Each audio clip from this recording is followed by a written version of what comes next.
Step 1 will be disconnecting the negative battery terminal. Now, depending on the application, this battery may be located in the front or the rear of the vehicle.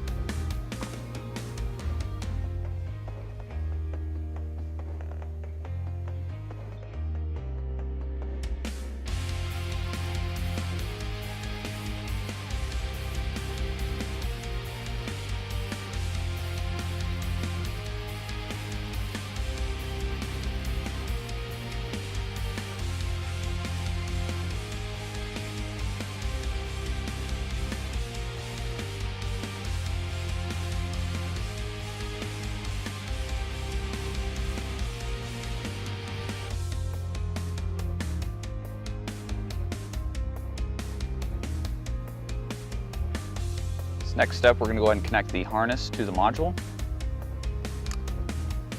Then, using a flathead screwdriver, we're going to release the tabs on both sides. This is going to allow the board to slide out of the casing. Next thing you're going to want to do is make sure that the dip switch settings are set to stock.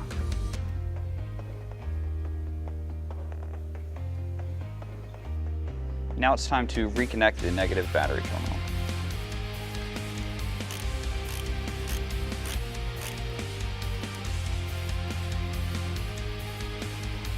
This next step, you're going to turn the ignition on. The status indicator should be flashing and the level indicator should be off. You're going to press and release the learn pedal switch.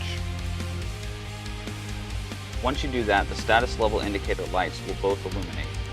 Now you're going to slowly depress and release the throttle pedal a few times within the 15-second window. This is going to allow the module to learn your throttle.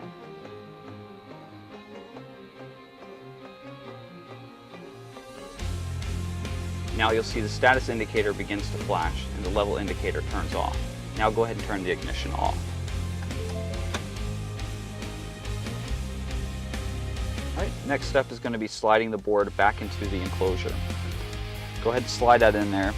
You're going to hear it clip. That's how you know it's secured.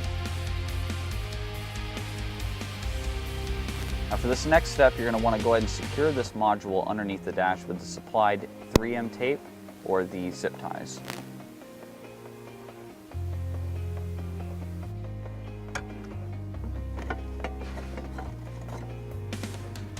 Now, using the supplied self-tapping screws, we're going to go ahead and secure this bracket right here underneath the dash. Now that the bracket is secured, we're going to go ahead and connect the harness to the switch and go ahead and put the switch inside the bracket. Now would also be a good time to go ahead and use the supplied zip ties to secure the harness underneath the dash.